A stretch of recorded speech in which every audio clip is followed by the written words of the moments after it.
ಮೊದಲೆಲ್ಲ ಥಿಯೇಟರ್ ಅಲ್ಲಿ ನೀವು ಸಿನಿಮಾ ನೋಡ್ಕೊಂಡು ಬಂದವ್ರನ್ನ ಹೋಗಿ ಸಿನಿಮಾ ಹೇಗಿದೆ ಅಂತ ಕೇಳಿದ್ರೆ ಅವರು ಚೆನ್ನಾಗಿದೆ, ಸೂಪರ್ ಹಿಟ್, ಒಂದ್ಸಲ ನೋಡ್ಬೋದು, 100 days ಗ್ಯಾರಂಟಿ ಅಂತ ಹೇಳ್ತಿದ್ರು. 100 days ಗ್ಯಾರಂಟಿ ಅಂದ್ರೆ ಸಿನಿಮಾ ಥಿಯೇಟರ್ ಅಲ್ಲಿ 100 ದಿನ ಓಡುತ್ತೆ ಅನ್ನೋ ಅರ್ಥದಲ್ಲಿ ಹೇಳ್ತಿದ್ರು. ಆದ್ರೆ ಈಗ ಸಿನಿಮಾದ ಸಕ್ಸಸ್ ಅದು ಎಷ್ಟು ದಿನ ಓಡುತ್ತೆ ಅನ್ನೋದ್ರ ಮೇಲೆ ಡಿಪೆಂಡ್ ಆಗಿಲ್ಲ, ಬದಲಾಗಿ ಸಿನಿಮಾ ಬಾಕ್ಸ್ ಆಫೀಸ್ ನಲ್ಲಿ ಎಷ್ಟು ಕಲೆಕ್ಷನ್ ಮಾಡುತ್ತೆ ಅನ್ನೋದ್ರ ಮೇಲೆ ನಿರ್ಧಾರ ಆಗಿದೆ. ಸಿನಿಮಾ ಅಷ್ಟು ಕೋಟಿ ಕಲೆಕ್ಷನ್ ಮಾಡ್ತು, ಇಷ್ಟು ಕೋಟಿ ಕಲೆಕ್ಷನ್ ಮಾಡ್ತು ಅಂತ ಹೇಳ್ಕೊಂಡು ಸಿನಿಮಾ ಮಾರ್ಕೆಟಿಂಗ್ ಮಾಡ್ತಾರೆ. ಮೊದಲ ದಿನ ಎಷ್ಟು ಕೋಟಿ ಕಲೆಕ್ಷನ್ ಆಯ್ತು, ಮೊದಲ 3 ದಿನ ಮೊದಲ ವಾರ ಎಷ್ಟು ಕಲೆಕ್ಷನ್ ಆಯ್ತು ಅನ್ನೋ ಲೆಕ್ಕಾಚಾರಗಳು ತುಂಬಾ ಜೋರಾಗಿ ನಡೀತಿವೆ. 100 ದಿನದ ಸಂಭ್ರಮ ಅನ್ನೋ ಸಾಲು ಈಗ ಮರೆಯಾಗಿ ಹೋಗಿದೆ. ರಿಲೀಸ್ ಆದ ಮೊದಲ 3 ದಿನಗಳಲ್ಲೇ ಒಂದು ಸಿನಿಮಾದ ಸಕ್ಸಸ್ ನಿರ್ಧಾರ ಆಗುತ್ತೆ. ಒಂದು ವಾರ ಥಿಯೇಟರ್ ಅಲ್ಲಿ ಉಳ್ಕೊಂಡು 2ನೇ ವಾರಕ್ಕೆ ಸಿನಿಮಾ ಕಾಲಿಟ್ರೆ ಅದೇ ದೊಡ್ಡ ಸಕ್ಸಸ್. ಇದು ಒಂದ್ ಕಡೆ ಆದ್ರೆ ಇನ್ನೊಂದ್ ಕಡೆ ಕೆಲವು ಸಿನಿಮಾಗಳು 500 ಕೋಟಿ 1000 ಕೋಟಿ ಕಲೆಕ್ಷನ್ ಮಾಡಿ ದಾಖಲೆ ಮಾಡ್ತಿವೆ. ಮೊದಲ ವಾರದಲ್ಲೇ 100-200 ಕೋಟಿ ಕಲೆಕ್ಷನ್ ಕೂಡ ಮಾಡ್ತಿವೆ. ಇವತ್ತಿನ ಈ ನಮ್ಮ ವಿಡಿಯೋದಲ್ಲಿ ನಾವು ನಿಮ್ಗೆ ಇಂಡಿಯನ್ ಫಿಲಂ ಇಂಡಸ್ಟ್ರಿಯಲ್ಲೇ 100 ಕೋಟಿ ಕಲೆಕ್ಷನ್ ಮಾಡಿದ ಮೊದಲ ಸಿನಿಮಾಗಳು ಯಾವ್ಯಾವ್ದು ಅಂತ ಹೇಳ್ತಿದೀವಿ. ಮೊದಲು ಬಾಲಿವುಡ್ ಇಂದಾನೇ ಶುರು ಮಾಡೋಣ. ಇಂಡಿಯನ್ ಸಿನಿಮಾ ಅಂದ್ರೆ ಬಾಲಿವುಡ್ ಅನ್ನೋ ಒಂದು ಕಾಲ ಇತ್ತು. ಇಂಡಿಯನ್ ಫಿಲಂ ಇಂಡಸ್ಟ್ರಿಯನ್ನ ರೂಲ್ ಮಾಡ್ತಿದ್ದವರು ಬಾಲಿವುಡ್ ಮಂದಿ. ಹೈಯೆಸ್ಟ್ ಗ್ರಾಸಿಂಗ್ ಇಂಡಿಯನ್ ಸಿನಿಮಾಗಳ ಲಿಸ್ಟ್ ಅಲ್ಲಿ ಟಾಪ್ ನಲ್ಲಿ ಇರೋದು ಹಿಂದಿಯ ದಂಗಲ್ ಸಿನಿಮಾ. ಅಂದ್ರೆ ಬಾಲಿವುಡ್ಗೆ ಮೊದಲ 100 ಕೋಟಿ ಸಿನಿಮಾ ಕೊಟ್ಟ ಡೈರೆಕ್ಟರ್ ಬಬ್ಬರ್ ಸುಭಾಷ್. ಸಿನಿಮಾದ ಹೀರೋ ಮಿಥುನ್ ಚಕ್ರವರ್ತಿ. 100 ಕೋಟಿ ಕಲೆಕ್ಷನ್ ಮಾಡಿದ ಹಿಂದಿಯ ಮೊದಲ ಸಿನಿಮಾ ಡಿಸ್ಕೋ ಡ್ಯಾನ್ಸರ್. ಇದು ರಿಲೀಸ್ ಆಗಿದ್ದು 1982ರಲ್ಲಿ. 80ರ ದಶಕದಲ್ಲೇ ಈ ಸಿನಿಮಾ 100 ಕೋಟಿ ಕಲೆಕ್ಷನ್ ಮಾಡಿ ದಾಖಲೆ ಮಾಡಿತ್ತು. ಈಗಿನ ಲೆಕ್ಕಾಚಾರ ತಗೊಂಡ್ರೆ ಆಗಿನ 100 ಕೋಟಿ ಈಗ 1720 ಕೋಟಿ ಆಗುತ್ತೆ.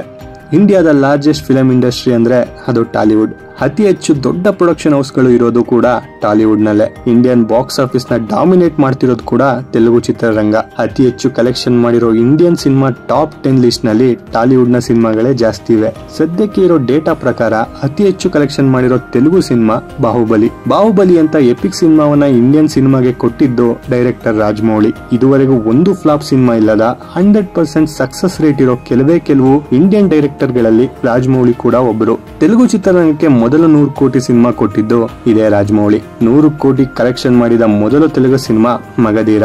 ರಾಮ್ ಚರಣ್, ಕಾಜಲ್ ಅಗರ್ವಾಲ್ ಈ ಸಿನಿಮಾದ ಮುಖ್ಯ ಪಾತ್ರದಲ್ಲಿ ನಟಿಸಿದ್ರು. 2009ರಲ್ಲೇ 35-40 ಕೋಟಿ ದುಡ್ಡು ಹಾಕಿ ಮಗಧೀರ ಸಿನಿಮಾವನ್ನ ನಿರ್ಮಾಣ ಮಾಡಿದ್ರು. ಆಗಿನ ಕಾಲಕ್ಕೆ Magadheera most expensive Telugu cinema ಆಗಿತ್ತು. ಮಗಧೀರ ವರ್ಲ್ಡ್ ವೈಡ್ 155 ಕೋಟಿಗೂ ಹೆಚ್ಚು ಕಲೆಕ್ಷನ್ ನ ಮಾಡೋದಲ್ಲದೆ ಥಿಯೇಟರ್ ಅಲ್ಲಿ 1000 ದಿನ ಓಡಿತ್ತು. ಈ ಸಿನಿಮಾದ ಬೆಸ್ಟ್ ಕೊರಿಯೋಗ್ರಫಿ ಹಾಗೆ ಬೆಸ್ಟ್ ಸ್ಪೆಷಲ್ ಎಫೆಕ್ಟ್ ಗೆ ನ್ಯಾಷನಲ್ ಅವಾರ್ಡ್ ಕೂಡ ಸಿಕ್ಕಿದೆ. ಕಾಲಿವುಡ್ ನ ಬಗ್ಗೆ ಹೇಳೋದಾದ್ರೆ ರಜನಿಕಾಂತ್, ಕಮಲ್ ಹಾಸನ್, ವಿಜಯ್, ಅಜಿತ್, ಧನುಷ್ ಅಂತ ಸೂಪರ್ ಸ್ಟಾರ್ ಗಳಿದ್ರು. ಕಾಲಿವುಡ್ ನ ಒಂದು ಸಿನಿಮಾ ಕೂಡ ಇನ್ನು 1000 ಕೋಟಿ ಕ್ಲಬ್ ಸೇರಿಲ್ಲ. ಶಂಕರ್ ರಜನಿ ಜೊತೆಯಾಗಿ ಆ ಸಾಧನೆ ಮಾಡಬಹುದು ಅನ್ನೋ ಹೋಪ್ ಇತ್ತು. ಆದ್ರೆ ಇತ್ತೀಚೆಗೆ ಬಂದ ಶಂಕರ್ ಅವರ ಸಿನಿಮಾಗಳನ್ನ ನೋಡಿದ್ಮೇಲೆ ಆ ಹೋಪ್ ಹೊರಟೋಗಿದೆ.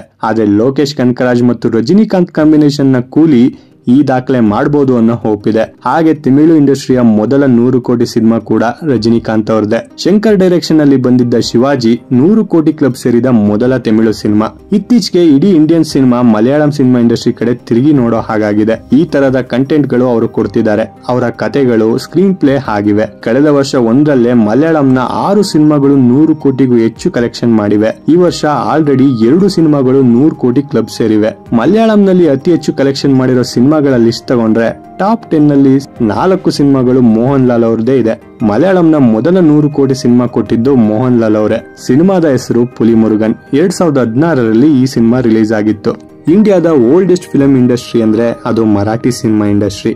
ಇಂಡಿಯಾದ first full length feature film ಮಾಡಿದ್ದು ಇವರೇ. ದಾದಾ ಸಾಹೇಬ್ ಪಾಲ್ಕೆ ಅನ್ನೋ ಹೆಸರನ್ನ ನೀವು ಕೇಳಿರ್ತೀರಾ. ಭಾರತದ ಮೊದಲ full length feature film Raja Harishchandra. ಈ ಸಿನಿಮಾವನ್ನ ನಿರ್ದೇಶನ ಮಾಡಿದ್ದು ದಾದಾ ಸಾಹೇಬ್ ಪಾಲ್ಕೆ ಅವರು. ಮೊದಲು ಸಿನಿಮಾ ಶುರು ಮಾಡಿದ ಮರಾಠಿ ಇಂಡಸ್ಟ್ರಿಯಲ್ಲಿ ಇದುವರೆಗೂ 100 ಕೋಟಿ ಕ್ಲಬ್ ಸೇರಿರೋದು ಒಂದೇ ಒಂದು ಸಿನಿಮಾ. ಆ ಸಿನಿಮಾದ ಹೆಸರು ಸೈರಾಟ್. 2016ರಲ್ಲಿ ರಿಲೀಸ್ ಆಗಿದ್ದ ಈ ಸಿನಿಮಾ 110 ಕೋಟಿಗೂ ಹೆಚ್ಚು ಕಲೆಕ್ಷನ್ ಅನ್ನ ಮಾಡಿತ್ತು. ಈ ಸಿನಿಮಾ ಎಷ್ಟರ ಮಟ್ಟಿಗೆ ಸದ್ದು ಮಾಡಿತ್ತು ಅಂದ್ರೆ ಭಾರತದ ಬೇರೆ 5 ಭಾಷೆಗಳಲ್ಲೂ ಕೂಡ ಸಿನಿಮಾ ರೀಮೇಕ್ ಆಯ್ತು. ಕನ್ನಡದಲ್ಲಿ ಕೂಡ ಈ ಸಿನಿಮಾನ ರೀಮೇಕ್ ಮಾಡಿದ್ರು.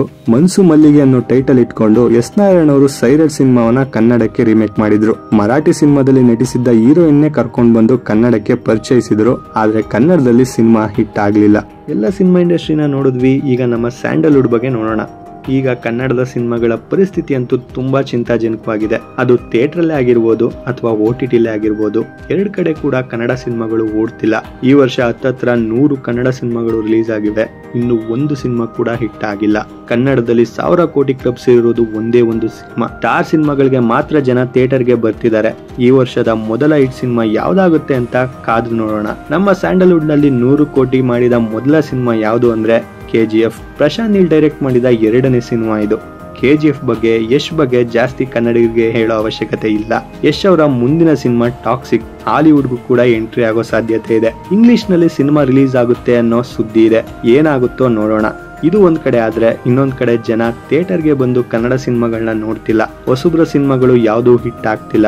ಇದಕ್ಕೆ ಕಾರಣ ಏನಿರ್ಬೋದು ಅನ್ನೋದನ್ನ ನೀವೇ ಹೇಳ್ಬೇಕು. ಹಾಗೆ ನೀವು ಯಾವ ತರ ಸಿನಿಮಾಗಳನ್ನ ನೋಡೋಕ್ ಇಷ್ಟಪಡ್ತೀರ ಅನ್ನೋದನ್ನ ಕಮೆಂಟ್ ಮಾಡಿ ತಿಳಿಸಿ. ಇದೇ ತರ ಸಿನಿಮಾ ಬಗ್ಗೆ ಇಂಟ್ರೆಸ್ಟಿಂಗ್ ಕಂಟೆಂಟ್ಸ್ ನ ಮಾಡ್ತಿರ್ತೀವಿ. ನಿಮ್ಗೆ ನಮ್ ಸಪೋರ್ಟ್ ಮಾಡ್ಬೇಕು ಅನ್ಸಿದ್ರೆ ಸಬ್ಸ್ಕ್ರೈಬ್ ಆಗಿ ಸಪೋರ್ಟ್ ಮಾಡಿ. Thank you.